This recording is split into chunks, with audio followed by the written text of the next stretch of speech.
I've known Jack Grout since 1950. I was a little carrot-top boy at about 10 years old, and my father took me out to go in one of Mr. Grout's Friday lesson classes. There were about 100 other youngsters there, and this was Jack's first year at Scioto Country Club in 1950. Jack was 40 years old at the time. He'd come with very high credentials. He'd been a good player, and I wanted to take up golf, as did a lot of other youngsters. Well, ever since that day, when Jack Grout took me and started out with a grip, and he started out with a stance, he started out with basic fundamentals of the game of golf, Jack Grout has been my teacher ever since. We've had a great friendship, great association, and I think Jack Grout is probably one of the nicest men I've ever met. He is absolutely super, and if I didn't have my own father for all those years, I'd love to have had Jack Grout be my father, because I think he's a great guy. You know, when you start talking about Jack Grout and the way he teaches the game so it'll be enjoyable for everybody who plays the game, but he teaches you the fundamentals, the technical aspects of the game that will help you improve your game. He doesn't make it difficult. He tries to keep it as simple as possible. He just says about the right amount all the time. He never gives you too much. You never walk away from a lesson with Jack Grout being confused. You know, I've seen him teach me, and he doesn't give me any more than he did Aunt Gladys 10 minutes before. But both of us walk away feeling that we can improve our golf game.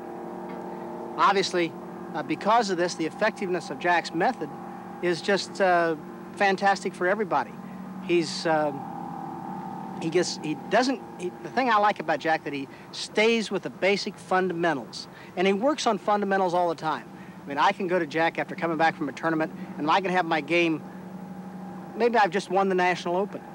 Well, I can go back to Jack, and he'll say, very simply, he says, Jack, he says, your head position's a little too far back. Or Jack, he said, maybe we ought to check the width of your stance. Are you able to move quickly enough with your legs? Or Jack, do you think that you're getting to your left side? I mean, all simple things. Jack's never come back and said to me, well, have you checked how you're taking the club back and where you're getting the position of the top of the swing and where is your club pointing and all that stuff? He doesn't get that technical. He tries to keep it simple. And I think it's absolutely essential that you do that when you teach the game of golf. And when you look at Jack's tape, I think you should pay attention to those kind of things. Follow it from the start to the finish and take one lesson at a time. Start at the front, practice, take your time, and I think if you look at this tape of Jack Grout's, I think you'll learn to play golf better.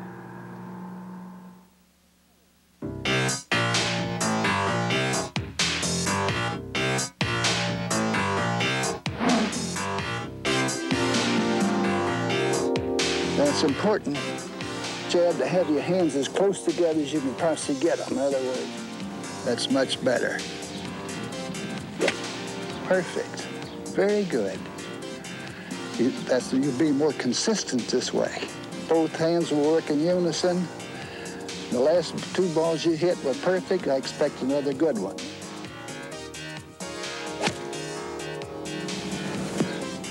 Okay. Take it shorter.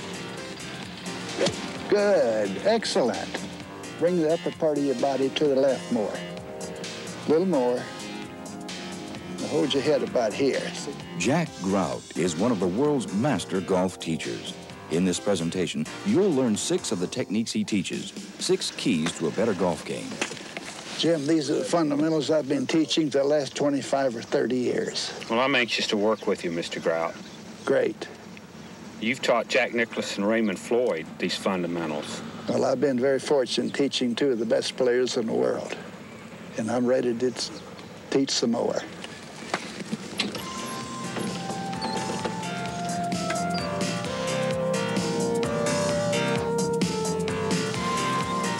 This is Jim Gehring, the head golf professional here at the Muirfield Village Golf Club. Jim and I both agree that the grip is the most important part of the swing. There are 4 different types of grips, and the grip that's the most important in our estimation is the Varden grip, introduced by Harry Varden clear back in 1900. and now utilized by most of the touring players on the tour. As simple as it seems, Mr. Grout considers the grip to be your first key to a better golf game. It's very easy to hold the club the proper way. If you just pay attention and don't try to hold the club like you're playing baseball, you hold the club in your fingers of your right hand and the palm of the left. To align the grip correctly to the leading edge of the club face, which must be done visually, hold the club in the palm of the left hand. So, as you add the fingers of the right hand by wrapping them around the club shaft, drop the club to horizontal and look to see that the leading edge of the club head forms a straight up and down line. This is a visual alignment. There's no other way to do it correctly. All grips have this in common. The left thumb rests in the palm of the right hand. The hands align with the palms roughly facing each other, and the hands should take up as little space on the shaft as possible while joining together snugly.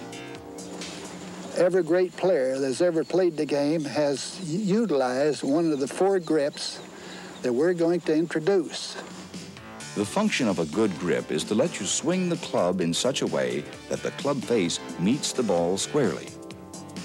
The full interlocking grip, which was introduced by the Scottish pros who brought the game to the United States in the late 1800s, is not used today. Study of the game has shown that other grips are more advantageous.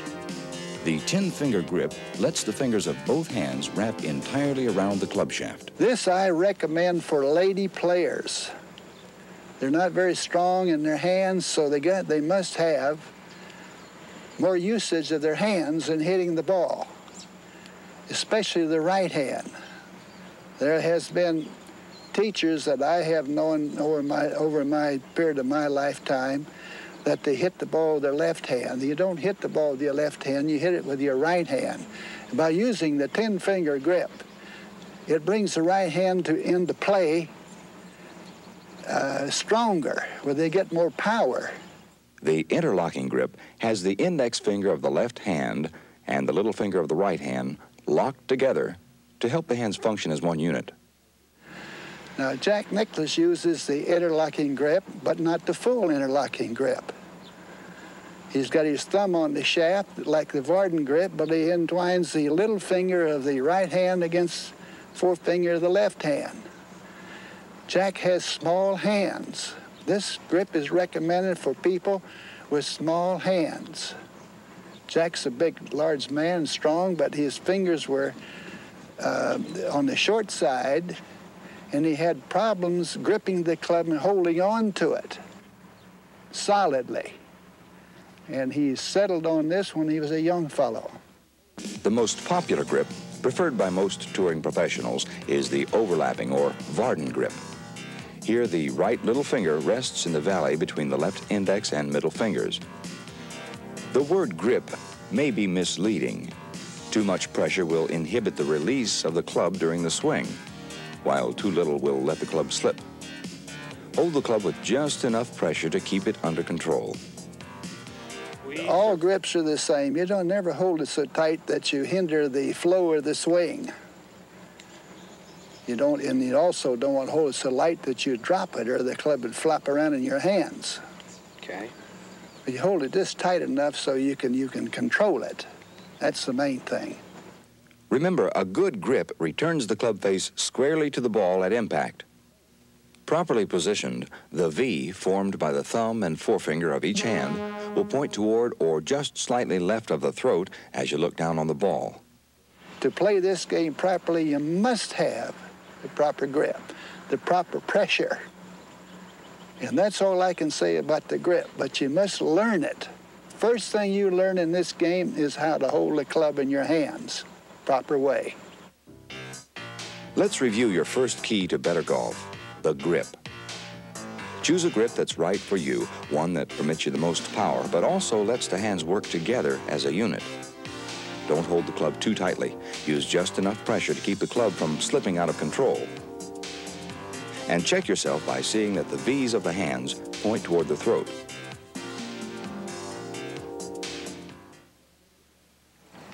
Jim, in my opinion, this setup is the second most important part of the golf swing.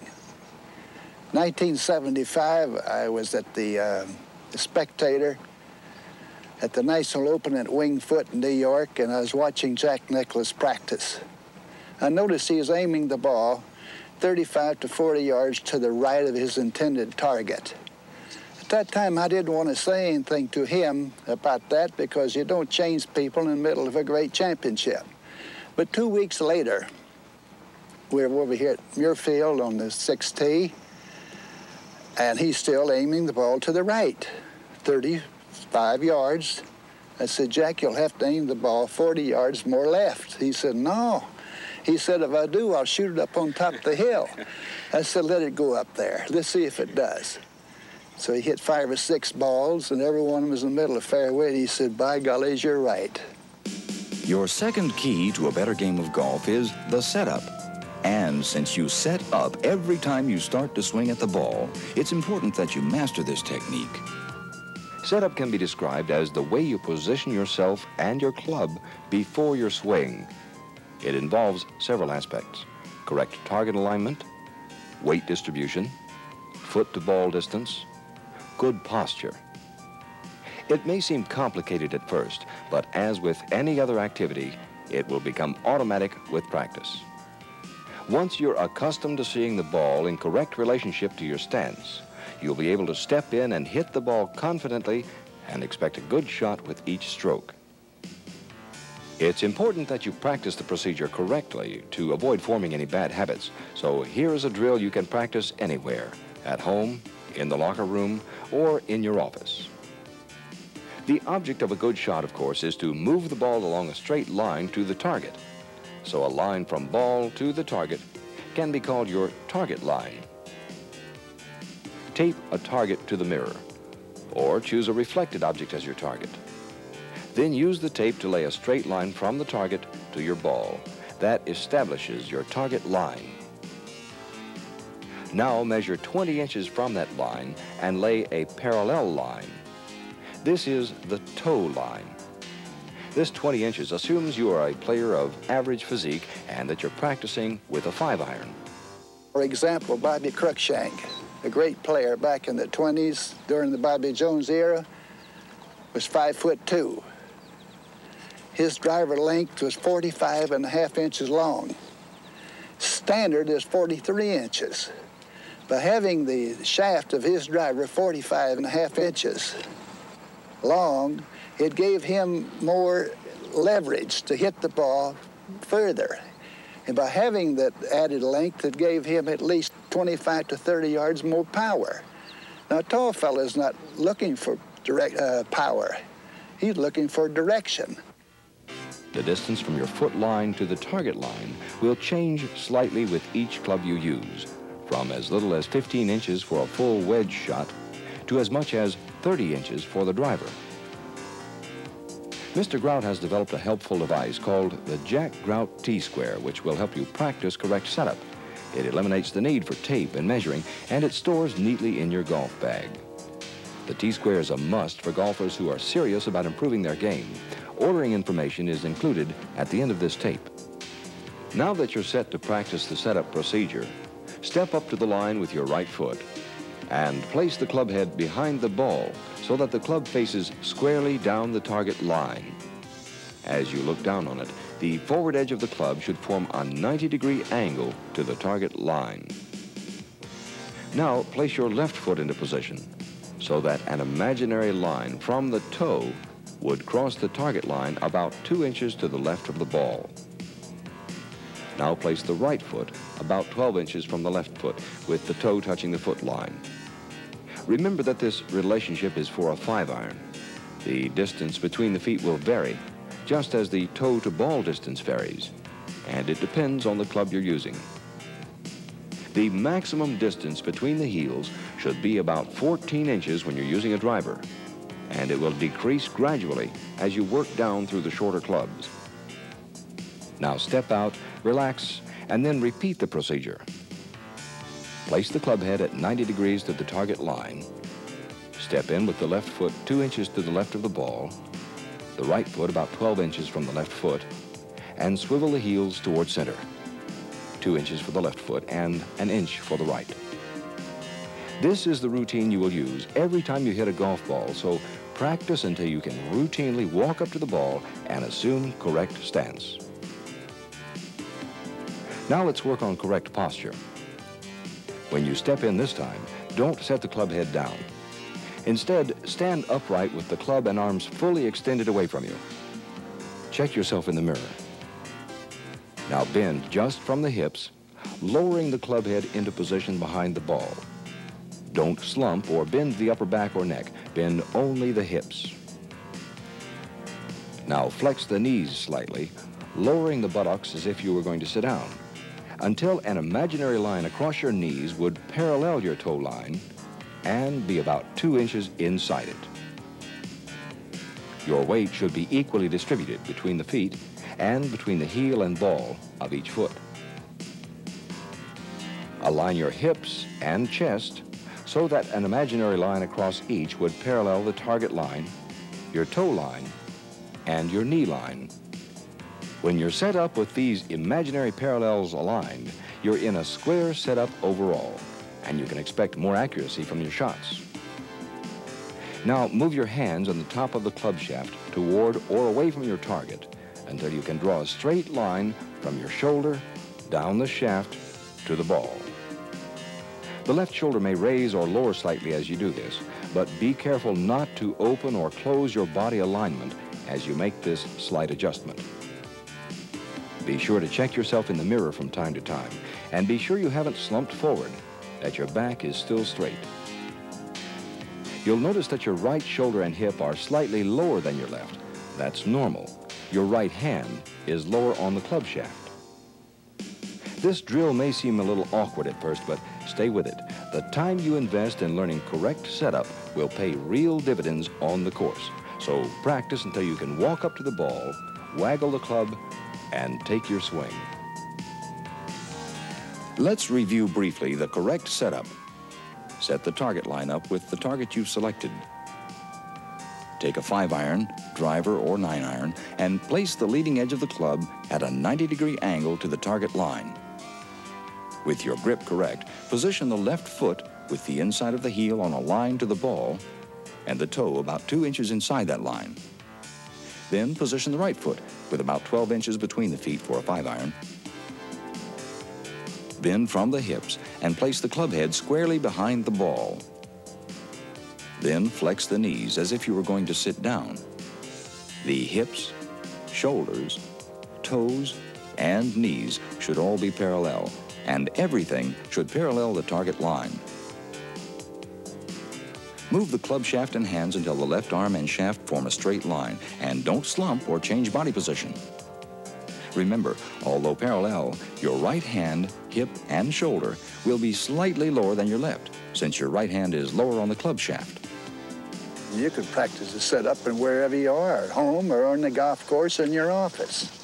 It's very simple if you just pay attention and learn it and practice.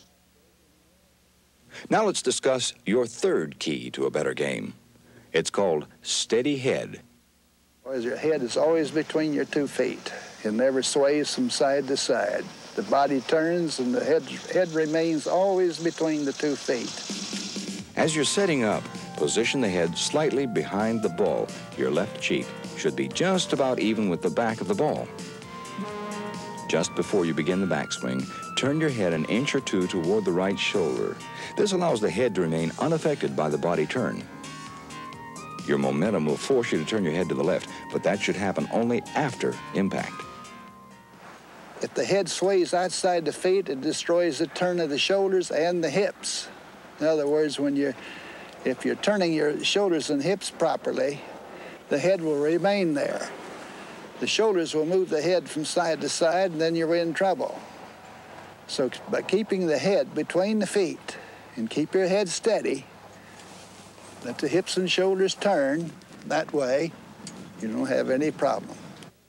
A steady head helps you bring the club head back smoothly and clears the way for the shoulders to turn fully and freely. It also helps develop a full coiling of the muscles, and that means more potential club head speed. Holding the head steady also prevents swaying that might distort the path of your swing. And it keeps your eyes in position to visualize the path the club head should follow to and through the ball. Remember, a steady head is important for both accuracy and distance. Just before the backswing, turn the chin slightly and hold it through impact. Holding the head steady helps you bring the club head back smoothly, coils the muscles for maximum speed on the club head, clears the way for a full turn of the body, helps prevent swaying, and keeps your eyes in position to visualize the club head path through the ball. The next key to a better golf game involves footwork. It's not difficult to learn, but it's important because it helps give you correct body motion and creates balance. Footwork's important because you must have some medium to transfer your weight from one foot to the other.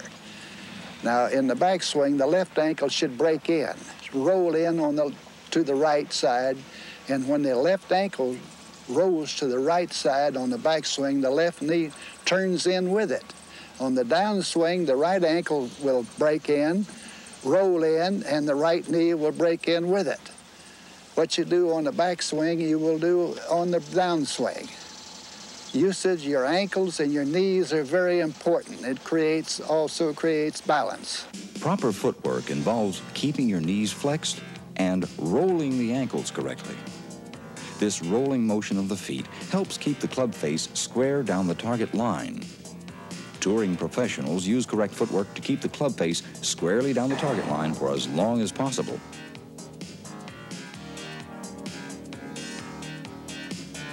On the backswing, the left ankle rolls toward the right foot. This shifts most of your weight to the right foot. At the start of the downswing, both ankles roll to the left. This shifts your weight to the left foot.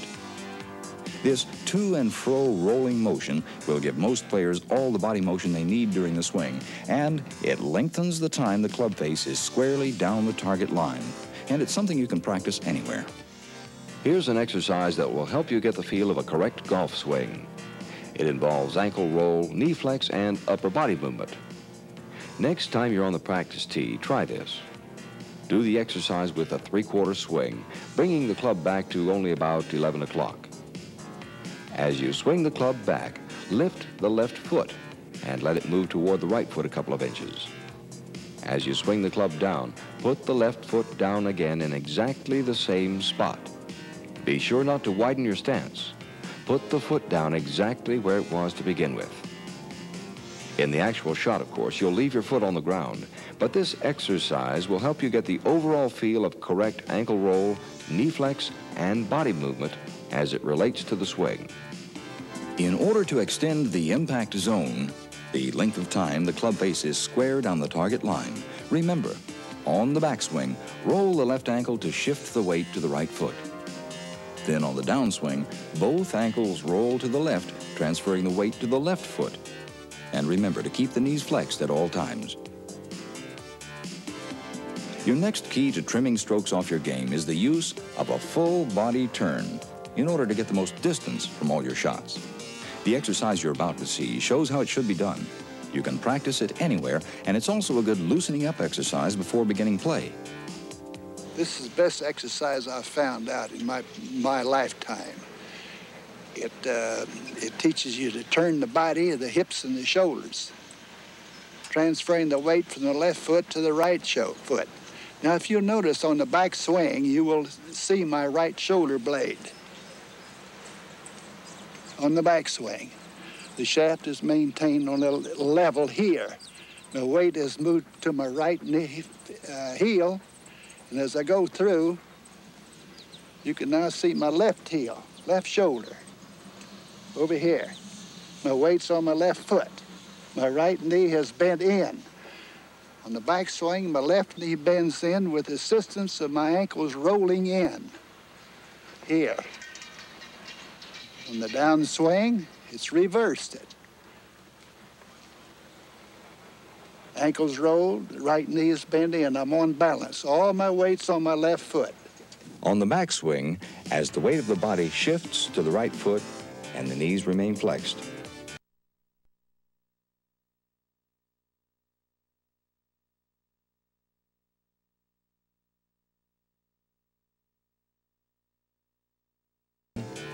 Then the shoulder makes a full turn without moving the head. And then the hands swing as wide and high as possible without moving the head or loosening the grip.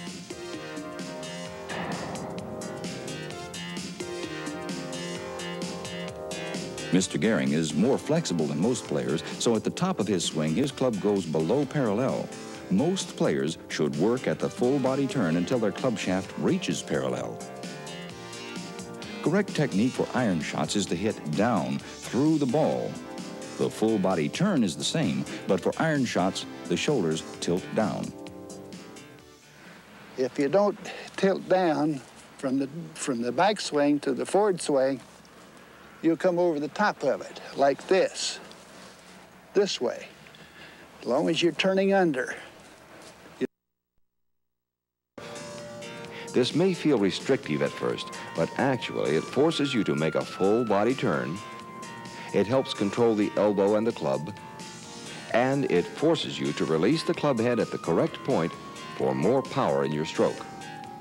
As the foot roll begins during the backswing, the hips begin to turn, then the shoulders, and then the hands swing wide and high, but don't change head position or loosen your grip.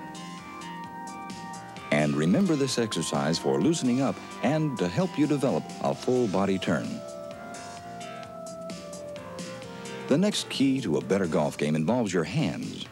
Once you've developed a proper grip, it's important not to overuse the hands and wrists. Doing so will destroy the tempo of your swing and throw the club head off path. Tempo makes quiet hands. In other words, golf's being a two-handed game, starting with a proper grip. And you take it back with both hands. When the head of the club reaches the top of the swing, you, as the teacher, can see my face of my club, and you can count every line in the club head face, the face of the club. On the backswing, don't let the hands force the club or force the wrists to cock. The wrists will cock naturally during the backswing due to the hinging of the right arm. If your footwork is correct, the first part of the downswing will occur naturally. The body weight will begin to shift from the right foot toward the left, and the downswing will begin. Remember, you have to swing the club with your arms down and through the ball, but let the hands be pulled along by your body movement as the hips and upper body uncoil. In other words, let the hands stay quiet and simply react, uncocking as they return the club face squarely to the ball. This is the culprit, the right hand. He wants to get into the act too quick. He wants to jerk it back and jerk it down. But if he lets both hands go together, that makes for quiet hands, smoothness. Here's another helpful exercise. Set up with a mirror behind you and swing the club up to about 9 o'clock and hold it. Check yourself in the mirror to be sure the leading edge of the club head is perpendicular, 90 degrees to the floor. Repeat this exercise several times to be sure your grip is correct during the takeaway and that you're not letting the club face twist out of square. The club face should travel from square behind the ball to square at about 9 o'clock. This will help you develop what Mr. Grout calls quiet hands. Now let's take this exercise to the practice tee. Remember, we're only going to bring the club up about waist high. Our shots with a 5-iron will only be about 70 or 80 yards long, but practicing this will help you learn the most important aspects of a correct golf swing. Remember, club up to about waist high with the toe pointing straight up, which means the club face is square or perpendicular to the ground. The club face should return square to the ball at contact and at the end of the stroke, again about waist high. The toe of the club should be pointing up again. Square to square to square. Once you have this portion of the swing correct, the rest will follow easily as you add the full swing. Don't force the wrists to cock by jerking the club back. Instead, bring the club back smoothly and let the wrists cock naturally at the top of the backswing. A smooth transition from the backswing into the downswing is indicated by the momentary visibility of the lines in the face of the club head. Let the hands be pulled into the swing by your body's momentum, with the wrists uncocking naturally as the club face meets the ball. I think possibly the best player that I've ever seen for that over a period of many, many years is Gene Littler. What do they call him? Gene a machine, like a machine from here to here. Smoothest player I've ever seen, from here to there. And you can always count those lines at the top of the swing on him. Nicklaus is very good at it. Now, a lot of the players are very good at it, but a lot of them, the impetuous one, they go like that, and then we have problems. Now you've seen 6 things Jack Grout teaches his students, beginners and professionals. 6 keys to a better golf game: a proper grip, correct setup and alignment, the importance of a steady head, correct footwork, the full body turn, and the importance of quiet hands. Now let's take a look at the elements of a good golf swing. In a good golf swing, the club head moves along and inside the target line on the backswing, then down inside the target line, along the impact zone, then back inside the target line for the follow-through. Let's see that again. Along and inside the target line on the backswing, down inside the target line, along the target line, and back inside the target line. If the club head starts inside the target line but crosses it and ends up outside the target line, the result will be a hook shot. If the club head begins outside the target line, crosses it, and ends inside the target line, the result will be a slice.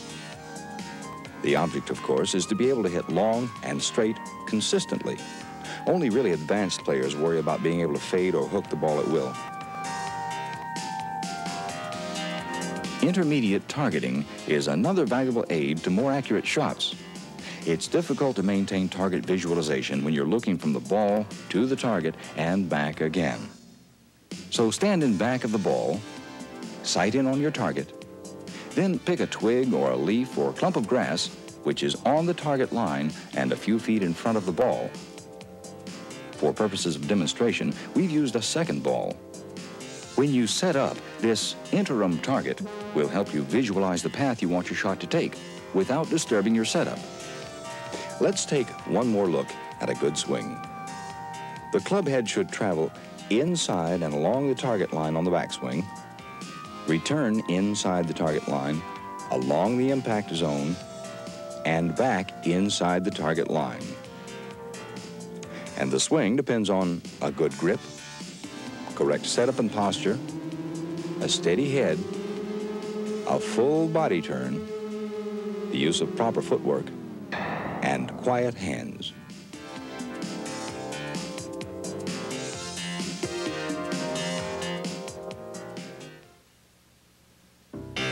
Here is a quick reference to the techniques contained in this presentation.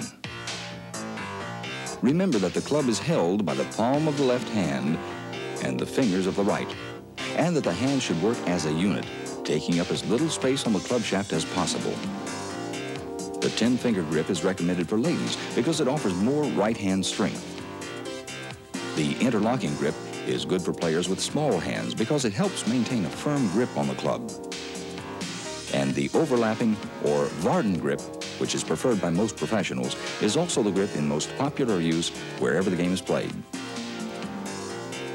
Align your grip so that the leading edge of the club forms a straight up and down line when held away from you. Remember to keep the hands quiet. Don't force the wrists to cock. Let it occur naturally. And a smooth transition from backswing to downswing is evidenced by a momentary visibility of the lines in the face of the club. Don't force the hands through the ball, but let them be pulled through the ball by the body's momentum, uncocking at impact. Proper footwork involves rolling the ankles to transfer the body weight smoothly, and it helps lengthen the time the club face is squarely on the target line. Remember this exercise for the full body turn. knees, hips, shoulders, with the hands swinging wide and high, without disturbing the head position. Just before the backswing begins, turn the chin an inch or two toward the shoulder.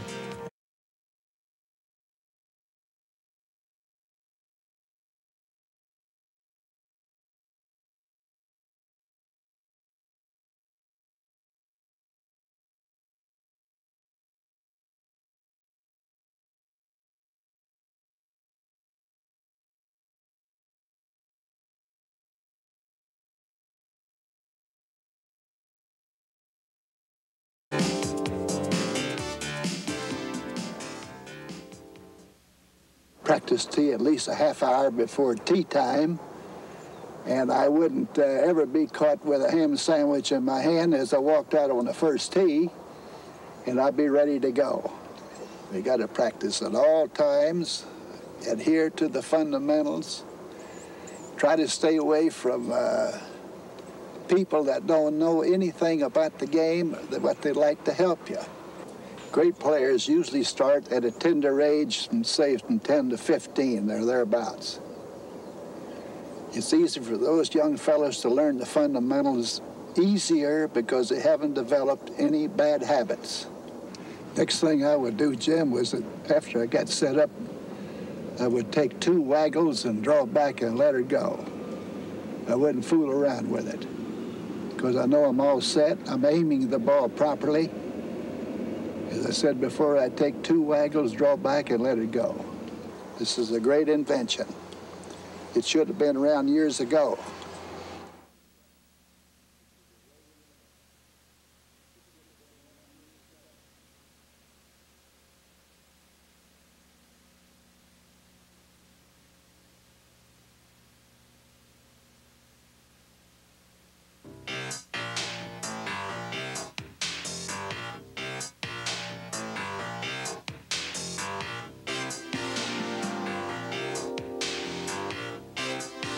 Now here's how to use your Jack Grout T-square.